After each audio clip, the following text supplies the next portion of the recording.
தமிழை தந்த தாய்க்கு முதல் வணக்கம். ஒரு புத்தக வெளியீட்டு விழா, அதுக்கு இவ்வளவு பெண்கள் வந்திருக்கிறது ரொம்ப எனக்கு மகிழ்ச்சியா இருக்கு. ரொம்ப பெருமையாவும் இருக்கு. திருச்சி மாநகர்ல இது நடக்கிறதுங்கிறது ரொம்ப மகிழ்ச்சியான விஷயம். ஏன்னா எப்பயுமே பாத்தீங்கன்னா இலக்கிய கூட்டங்கள்ல ஆல்ரெடி நண்பர் சொன்ன மாதிரி ஆண்மன் அவுட்டா நான் ஒரே ஒரு பொண்ணுதான் இருப்பேன். 10 வருஷமா புழுதியோட இயங்கிக்கிட்டு இருக்கோம். நானும் நிறைய ஃப்ரெண்ட்ஸை கூப்பிட்டு வருவேன். ஒரு ஒரு கூட்டத்துக்கு வருவாங்க, 2 கூட்டத்துக்கு வருவாங்க. அதுக்கப்புறம் வர மாட்டேங்க. அடே போடி எல்லாம் சும்மா புக்கை பத்தி பேசிட்டு இருக்கீங்க அப்படின்ட்டு போயிடுவாங்க. ஆனா புத்தகம் தான் எங்களை வழிநடத்துகிறதுன்னு நான் நம்புறேன். அப்படியாக பெண்களை புத்தக அறிமுக கூட்டத்தில் சந்திப்பது, பார்ப்பது ரொம்ப மகிழ்ச்சியா இருக்கு. அதுவும் எல்லாரும் பேசுறத கேட்கறது எனக்கு ரொம்ப சந்தோஷமா இருக்கு. உங்களுக்கு நீங்களே நானும் சேர்ந்து ஒரு முறை கை தட்டிக்கிறேன். புழுதி புத்தகத்தை பற்றி, புழுதி பதிப்பகத்தை பற்றி நண்பர் ஆல்ரெடி சொல்லியிருக்காரு. இருந்தாலும் புழுதியினுடைய வளர்ச்சி என்பது வந்து சாதாரணமா நேத்து ஆரம்பிச்சு இன்னைக்கு அப்படின்னு வந்துடல. 2013 இல்லப்பா, 2013 இருந்து நண்பர்கள்லாம் சேருவோம், பேசுவோம். நீ படிச்ச புத்தகத்தை நான் சொல்றேன், நான் படிக்கிறத நீ அப்படின்னு ஆரம்பிச்ச இந்த புழுதி இதழ் வந்து புழுதியோடைய கூட்டங்கள் வந்து இதழா மாறி அதுக்கப்புறம் பலதரப்பட்ட அடிகள்லாம் வாங்கி இன்னைக்கு புழுதியோடைய 10வது புத்தகம் திருச்சியில் வெளியிடுவது எங்களுக்கு பெரும் மகிழ்வு. அதுவும் அக்காவினுடைய புத்தகம் வந்து மிக நெருக்கமாக ஒன்றாக இருந்துச்சு. அக்காவை பத்தி எனக்கு தெரியவே தெரியாது. இன்னைக்குதான் அவங்களை முதலையா பாக்குறேன் நானு. ஆனா அவங்க இன்னைக்கு எந்த மனநிலையில இருப்பாங்க, எந்த மாதிரி ஒரு நெகிழ்வான தருணமா இருப்பாங்க அப்படின்னு நிச்சயமா என்னால உணர முடியும். ஏன் அப்படின்னா கடந்த 1 மாதமா அவங்களோட புத்தகத்தோட நான் டிராவல் பண்ணிட்டு இருக்கேன். நானும் சல்மானும் 1 மாசமா அந்த புத்தகத்தை புரட்டி இந்த மாதிரி இப்ப அவங்க எந்த மைண்ட் செட்ல இருப்பாங்கன்னு கூட எங்களால அனலைஸ் பண்ற முடிகிற அளவுக்கு நாங்க அந்த புத்தகத்தோட ஒன்றி பயணிச்சுட்டு இருக்கோம். ஏன் இந்த மாதிரி சூழ்நிலையை வந்து நமக்கு கொடுத்திருக்கிறது வந்து அவங்களுடைய எழுத்து. அந்த எழுத்து வந்து பாத்தீங்கன்னா ஒன்னும் ஒரு உணர்ச்சிகளை வந்து கடத்தி இருக்கிறது. நான் ஆல்ரெடி ஜேபி சொன்ன மாதிரி நானும் ஜேபியும் பேசிட்டு இருக்கோம். புத்தகம் வந்துச்சு, புத்தக லேஅவுட் எல்லாம் ஆயிடுச்சு, வந்துருச்சு, வந்தோடனே என்னப்பா புக்கு பாத்தியா அப்படின்னு பேசுனேன். கவிதை உடுப்பா, அவங்களுடைய ஆசிரியர் உரை அதுவே கவிதை மாதிரி இருக்கு அப்படின்னு சொன்னார். உண்மையா அதுதான் உண்மையும் கூட. அந்த ஆசிரியர் உரையிலே வந்து அவங்க சொல்லியிருப்பாரு. அந்த மருத்துவருக்கு தான் இந்த நேரத்துல நான் நன்றி சொல்லணும்னு நினைக்கிறேன். ஏன்னா அவர் வந்து நீங்க எழுதி கிழிச்சிருங்க அப்படின்னு சொல்லாம இருந்திருந்தா ஒருவேளை எழுதாமையே கூட நீங்க போயிருந்திருக்கலாம். அந்த மருத்துவருக்கு இன்னைக்கு நான் வந்து நன்றி சொல்லிக்கிறேன். அதே மாதிரி என்னை பொறுத்த வரைக்கும் ஒவ்வொரு மனிதனுமே வந்து ஒரு கலைஞனாகத்தான் இருக்கிறோம்.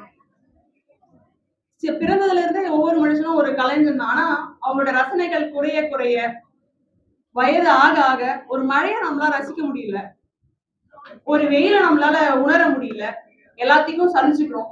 அப்படி சலிச்சு மனிதன் மகத்தான சல்லி பயல் ஆகி போயிடான். அதுதான் விஷயம்.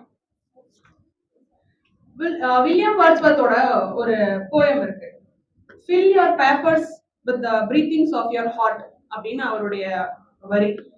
அது தெரிஞ்சோ தெரியாமலோ அக்கா வந்து முழுசா உணர்ந்து அவங்களுடைய கவிதையினுடைய புத்தகங்கள்ல மொத்தமா வந்து அவங்களுடைய வாழ்க்கையை தான் பிரதிபலிக்குதான் நான் நம்புறேன்.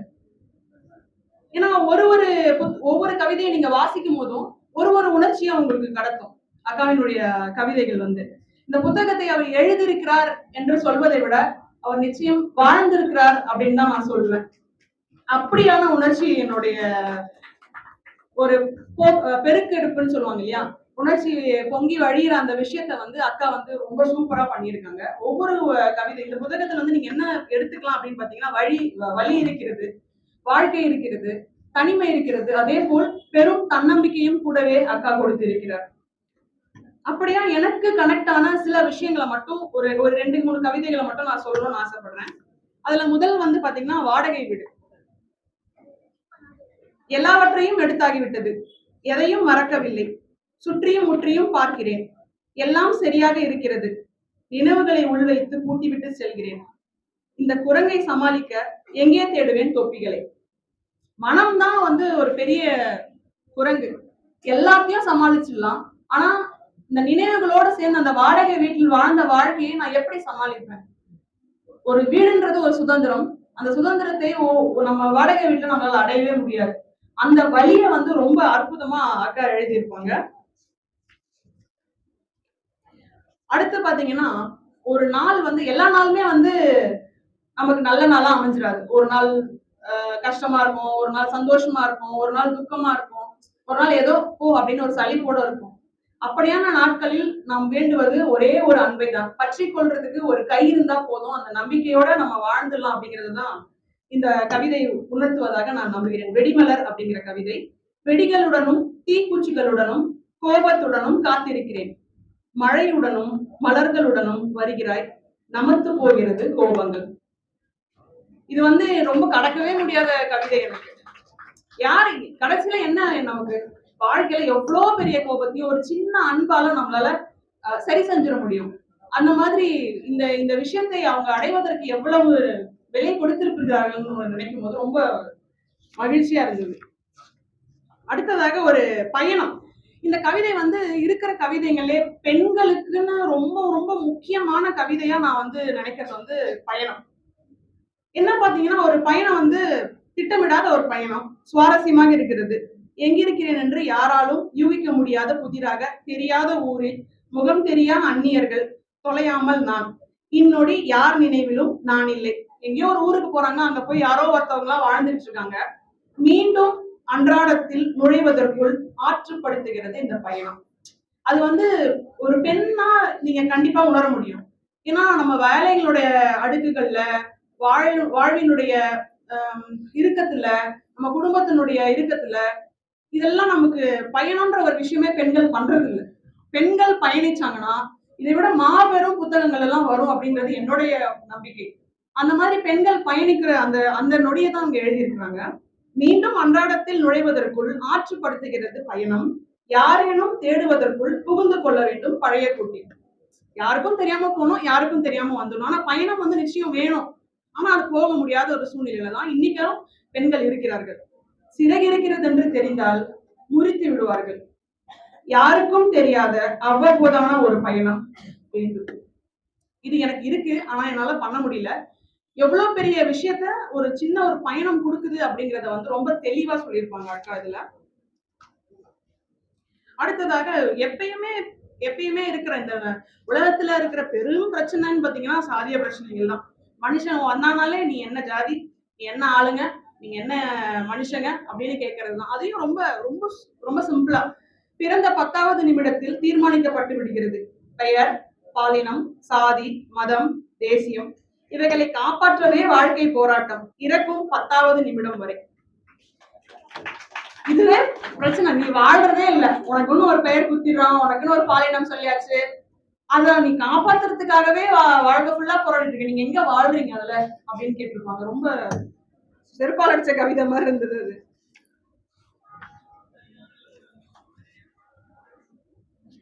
கடவுளே அப்படின்னு ஒரு கவிதை. கடவுள் இருக்குது இல்ல அதெல்லாம் அவங்களுடைய விருப்பங்கள், அது அது அவங்களுடைய இது. கடவுளே அப்படின்ற கவிதையில பாத்தீங்கன்னா கடவுள் கிட்ட பேசுறாங்க. இது ரொம்ப ரொம்ப நெருக்கமா இருந்துச்சு. எனக்கு அவங்க அவங்க அவங்கள பத்தி எனக்கு எதுவுமே தெரிய தேவையில்லை. எனக்கு இந்த புத்தகம் போதும், இது போதும். லைஃப் லாங் வந்து அக்கா என் கூட இருக்கணும்ன்றதுக்கு இந்த புத்தகம் போதும், இந்த கவிதை போதும். அந்த மாதிரி இருந்தது இந்த கவிதை. அழுகிறேன், சிரிக்கின்றேன், போராடுகிறேன், பயத்தில் நடுங்குகிறேன், அவமானப்படுகிறேன். நீ உறங்கிக் கொண்டிருக்கிறாய். எழுப்பி எழுப்பி பார்க்கிறேன். உறங்கிக் கொண்டே இருக்கிறாய். நீ எழுந்தால் எனக்கு பலம். எல்லா உணர்வுகளும் உறவுகளும் காலங்களும் ஒன்றாகிவிடும். எழுவாய் என்கிறேன்.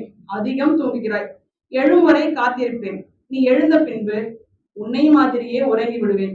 நான் உன்னை உறங்கி விடுவேன். நான் நீ என்னை எழுப்ப போவதில்லை. நான் எழப்போவதே இல்லை. நான் கூப்பிடும் போது நீ வரல, நீ வந்ததுக்கு அப்புறம் என்னோட தேவையை முடிஞ்சதுக்கு அப்புறம் நீ வந்தா என்ன, வரலன்னா என்ன? நான் கூப்பிட்டதப்ப என் குரல் கேட்காம நீ மாட்டு தூங்கிட்டு தான் இருந்த. இன்னைக்கு நான் உட்காந்துருக்கேன், நீ நான் தூங்கும் போது நீ எழுப்பினா நான் எழவே மாட்டேன். எப்படியா போ, நீ கடவுளாரு எழவனாரு அப்படின்ற இந்த கவிதை ரொம்ப ஆத்மார்த்தமா இருந்தது. பொக்கிஷம். 20 ஆண்டுக்கு முன் எழுத மறந்த கடிதத்தை போஸ்ட் செய்கிறேன். முகவரி சரியில்லாமல் திரும்பி வந்திருக்கிறது. இதையும் கணக்கிறது. போஸ்ட் செய்யாமல் பொக்கிஷமாய் வைத்திருக்கலாம். நினைவுகளாவது இப்போது எங்கே தேடுவேன் நிம்மதியையும் முகவரியும்.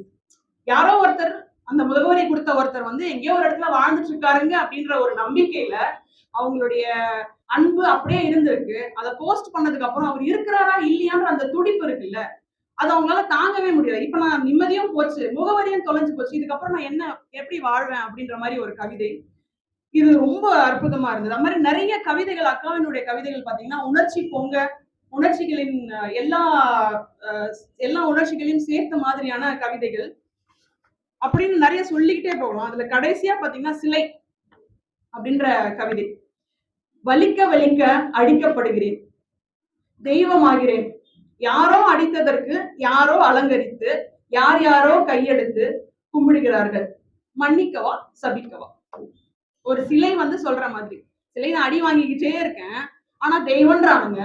அடிச்சதுக்கு அப்புறம் அர்த்தம் ஒரு ஒரு ஆள் வந்து பூஜை பண்ணிட்டு நான் கையெடுத்து கும்பிடுறாங்க. இப்ப நான் அவங்களை நான் அடிச்சதுக்காக வருத்தப்படவா இல்ல மன்னிக்கவா சபிக்கவா அப்படின்னு கேக்குறாங்க. இது வந்து சிலையா இல்லாம நான் ஒரு தேவதையா நினைச்சுக்கிறேன் அக்காவை. தேவதையா நான் பெண்களை எப்பயுமே தேவதை தேவதைன்னு சொல்றோம். தேவதைகளை ஏன் பெண்களை மட்டும் ஏன் தேவதைகள் சொல்றோம் அப்படின்னு யோசிச்சு பார்க்கும்போது எனக்கு ஒரு விஷயம் தோணுது. தேவதைகள் எப்போதுமே என்னவா இருக்கிறாங்கன்னா பிறருக்கு கொடுப்பதே இருக்கிறாங்க. தேவதை வந்து உனக்கு வாழ்க்கையில வரணும், தேவதை மாதிரி ஒரு பொண்ணு வரணும், அப்ப தேவதைனா கொடுக்குறவளாதான் இருக்கணும், தேவதைனா வெள்ளை வெள்ளை ட்ரெஸ் போட்டுதான் இருக்கணும், இப்படின்னு ஒரு ஃப்ரேம் பண்ணி வச்சிருக்கோம். சோ தேவதைன்னு ஒரு ஃப்ரேமுக்குள்ளார அவங்களை வச்சுட்டா நீங்க அதோட அமைதியா உட்காந்துருவீங்க. சோ நீ தேவதை அப்படின்ற மாதிரி இருக்கு. தேவதை அப்படின்னு கூட வச்சுப்போம். தேவதைகளுக்குன்னு ஒரு வாழ்க்கை இல்லையா, தேவதைகளுக்குன்னு ஒரு எண்ணங்கள் இல்லையா? ஏன் தேவதை கலர் ட்ரெஸ் போட்டு வரக்கூடாதா, கலர் கலரா வந்தா தேவதை இல்லையா அப்படின்ற கேள்விகள் இருக்கு. அப்ப அக்காவை நான் என்னவா நினைக்கிறேன் அப்படின்னா, தேவதையாகவே இருங்கள். உங்களை நீங்களே பார்த்து கொள்ளும் ஒரு அற்புத தேவதையாக உங்கள் வாழ்க்கையை, மற்ற உங்களுடைய குழந்தைகளின் வாழ்க்கையை, அம்மாவினுடைய வாழ்க்கையை ரட்சிக்கும் எச்சியாக எங்களுக்கு எப்போதும் தன்னம்பிக்கை தரும் தோளாக இன்னும் நிறைய கவிதைகள் கொடுக்க வாழ்த்து விடைபெறுகிறேன். நன்றி.